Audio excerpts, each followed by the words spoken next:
Brentford 4, an all-time low, an all-new low for Manchester United. I've used the phrase rock bottom before. And last season, one of the biggest questions was, can it actually get worse? You know, everyone said it can't get any worse, me included. Can it get worse before it gets better? And the answer to that is it can get worse. It wasn't rock bottom last season. We continue to fall. I'm actually speechless. I've been speechless. It feels like a decade ago, that first half and that first David De Gea mistake. But I'm actually still speechless. I'm absolutely gobsmacked. I've got Thomas Frank to the left of me there, absolutely over the moon. His team has completely put Manchester United to the sword. And they were just better than us in every single part of the pitch, you know? But it's about how you start the game. And my biggest fear for Manchester United in this game, which is why I predicted a draw at best, but should have realigned that, is up here. I said it on the Brentford preview. I said it in the videos leading up to this. We're so fragile mentally, Manchester United. And if we go 1-0 down, albeit I didn't expect it to be in those circumstances, we revert back to type and we have no idea. Let's start there at David De Gea. Out of the three things that the goalie needs to do, command your area, be good with your feet, and a good shot stopper. Someone said it last week in the fan views that David De Gea possesses only one of those. Today he possessed absolutely none.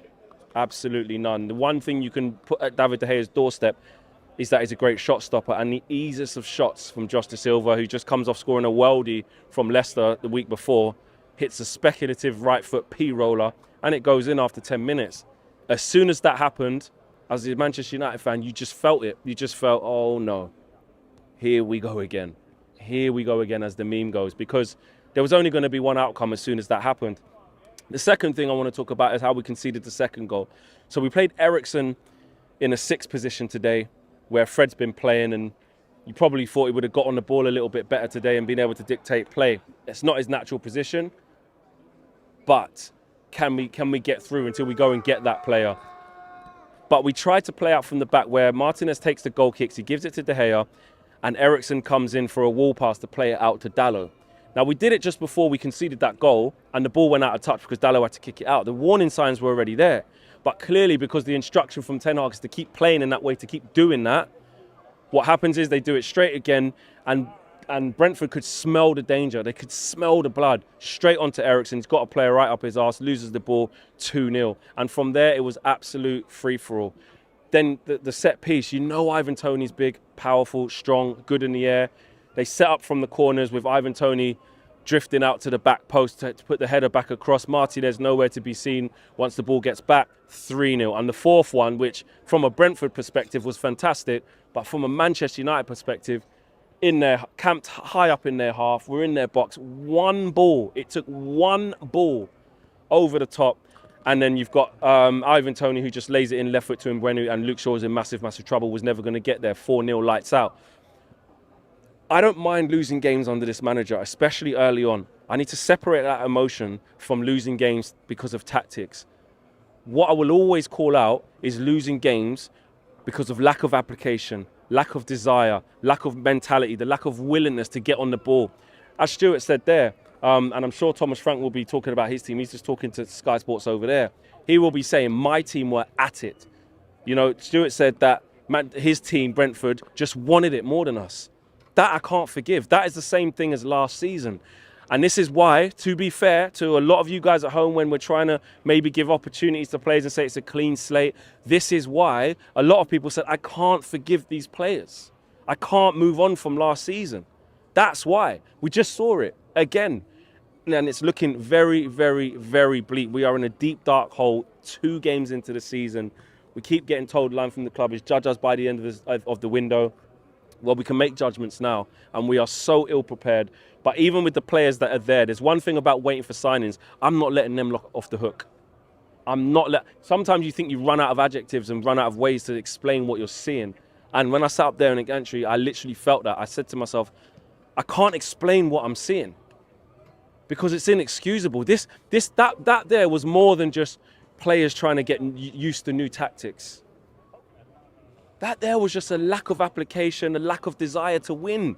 And then when the chips are down, blaming people, there's arms up, there's huffs and puffs, there's passing the ball at 5 miles per hour, there's running 5 miles per hour to close people down, just not at it. That's what that was. And Ten Hag will look at that and say it's absolute disgrace. He'll probably want a whole new 11. You know, one thing that doesn't look good as well is that, yes, Martinez is our new player. He's Ten Hag's guy. As soon as the chips were down, takes him off at half time. Baptism of fire to the Premier League. What did I say?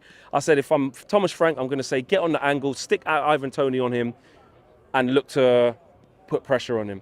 And that's what they did. That's what they did. I'm not saying he was the worst player of the half, but for him to be dragged off at half-time, hooked at half-time, which the whole team could have, to be fair, but for it to be his number one guy and for him to bring Varane on, that doesn't look good as well. I'm looking at Shaw. I'm looking at Maguire. These are established, not just Premier League players, England internationals, doing jack all, while Brentford just kept working, kept in our faces, kept cool, and made us look a laughing stock, you know. And look, you know what? Again, I can separate my emotion of losing games under this new manager and not panicking. And I said so many times we've got to batten down the hatches, but you can't. You have to call out what you're seeing on the pitch. You have to call that out because that is on these players, like it always has been. Again, if anything, I'm actually not surprised seeing that response from those players in those circumstances. Now, can you call Erik ten Hag naive for trying to stick to his principles of playing out from the back when we're clearly not good enough to do it? Time will tell with that. We know as Manchester United fans, there's certain players in there who can't play like that. The system's not set up. How's my touch? How's his touch? Is it good? Oh, he went for the header. Didn't get it. A bit like Man United, that was.